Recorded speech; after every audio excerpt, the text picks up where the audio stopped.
can be deeply exploitative, explicitly exploitative. They weren't for public consumption when they were created, but they become part of public consumption.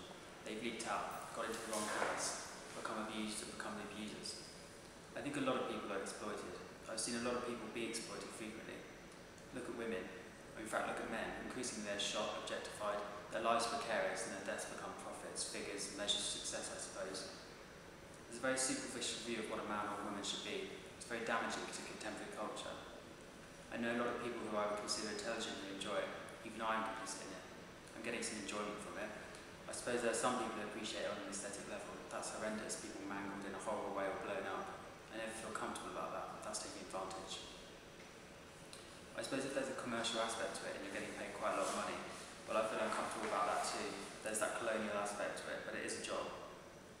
After saying all this, I don't think the war is a bad thing at all. I think that people should have a sense of what war is. I'm not saying you can, but if you take a strong shock to people and make them appreciate the horrors of war, well, I think it's absolutely impossible to control or regulate. It's just not possible. Previously it could be restricted, it was controlled to a certain extent, but now it's a democratic platform, which means it all collapses together. I know it's heterogeneous, but it's also homogeneous. There are no levels, which is good, which is bad. It's difficult to determine that. Because of the bombardment, I don't feel I have a reaction. I'm kind of anaesthetised. Sometimes I have a very emotional reaction. I might say, oh my god, that's so horrible. Because I see so many, there's no way I can relate to those people. There's a polarisation between the West and the Middle East. The nations of Iraq or Afghanistan are treated differently, which makes more sense. There's just that bias, of course.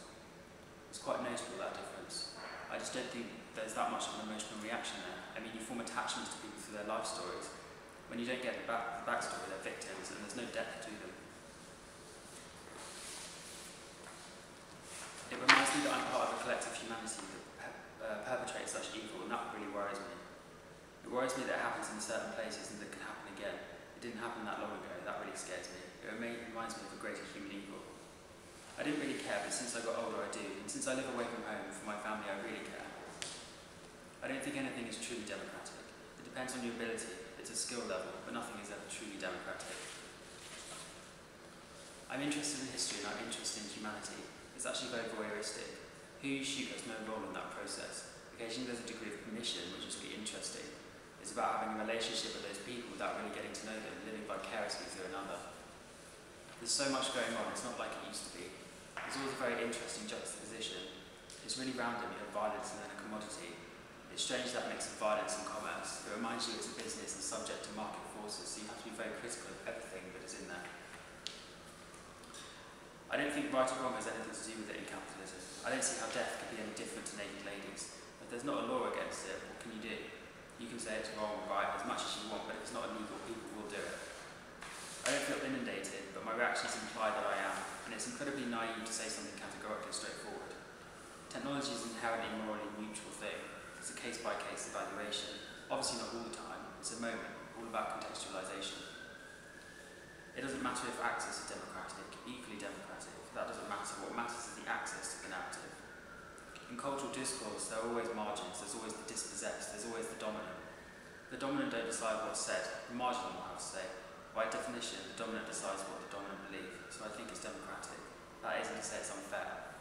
The dominant language could be the correct one, so just because it's undemocratic doesn't mean it's inherently creating an incorrect narrative.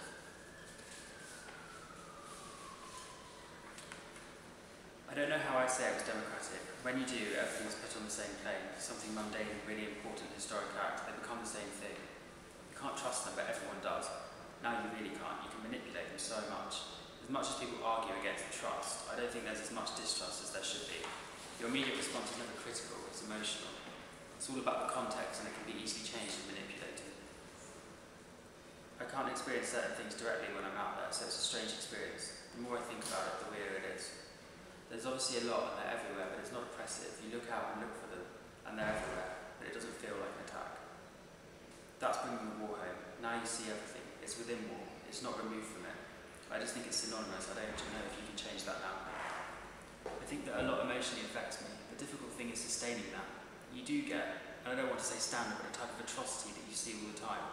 I do feel that I've been emotionally affected. It's just whether that carries on once you've seen it more than once.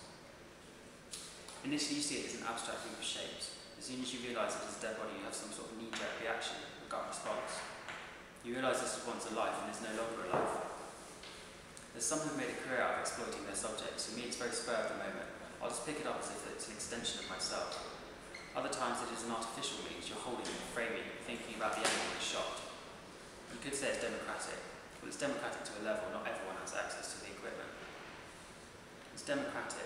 A lot of people have access in the developed world. As far as the dissemination, it's not like there's a committee that gathers around and determines its eventual use.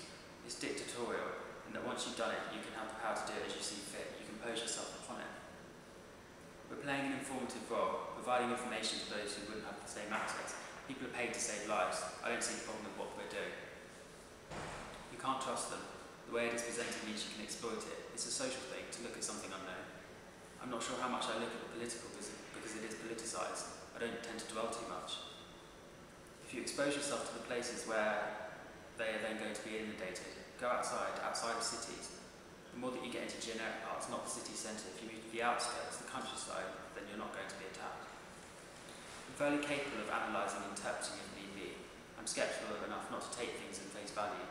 You can take someone suffering as soon as you know it to the opposing side that you're doing something else. Either saying you have to stop this or that this is working. You can take it and say that you have something about this now. It can be used as blackmail. I have evidence to prove it is a weapon. It means someone has lost their privacy and they've been used.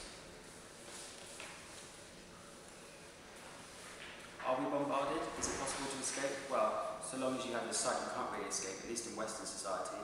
In particular, the way in which contemporary culture is structured around it. It's simple to say you can, but difficult to say how you could.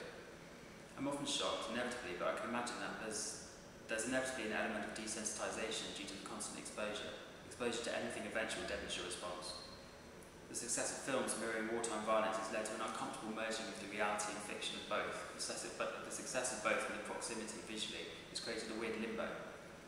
In the film, wanting to take the reality of war to bring it to the film lends a fiction to the image, which is real. I've been very affected. Any war is awful. Of course, inevitably it affects everyone. Lone figures falling when they're isolated as individuals, that makes it more difficult. It's not immune to exploitation, that's unpleasant. But it depends to what extent you believe that it will have an impact on some sort of relief. That's always open to a lot of debate. People are very good at shielding themselves from certain unpleasant truths. Flick past what you don't want to see. People are very good at denying the truth. The experiences of a starving child, for example, are so removed that a distance is created and it's easy to ignore it. It takes some effort. And if people are willing to make that effort, then it can have an effect, but it depends on the person. It makes me feel shocked but intrigued, in a bad way. It's one of those things, when you see something horrible, you want to know more about it. I saw the other day in Sudan, a man who was killed and buried, and he was being pulled out. He had blood everywhere and was being pulled out of this hole. I was intrigued by it. It wasn't related to me, but it was just there. I wondered whether you should look and how you should feel. I was shocked and I wanted to know more, but at the same time I didn't. In the end I left it and never found out what it was. It dumbs down your reaction. It sounds awful, but because there's so much atrocity that happens and that's covered, you see so much, you see it on a regular basis. If you didn't see it so often, then you'd probably be shocked. And I think it was awful that you're bombarded. Eventually you feel nothing. It is powerful, but people don't think it is out there. If you stumble across something or see an accident or shoot someone's face with it and they're gone the next day, well, that's powerful. But people don't think of it like that. Most people have it and do it, but not many people cherish that special idea. A lot of the time it just depends on the angle or the idea that you have when you shoot.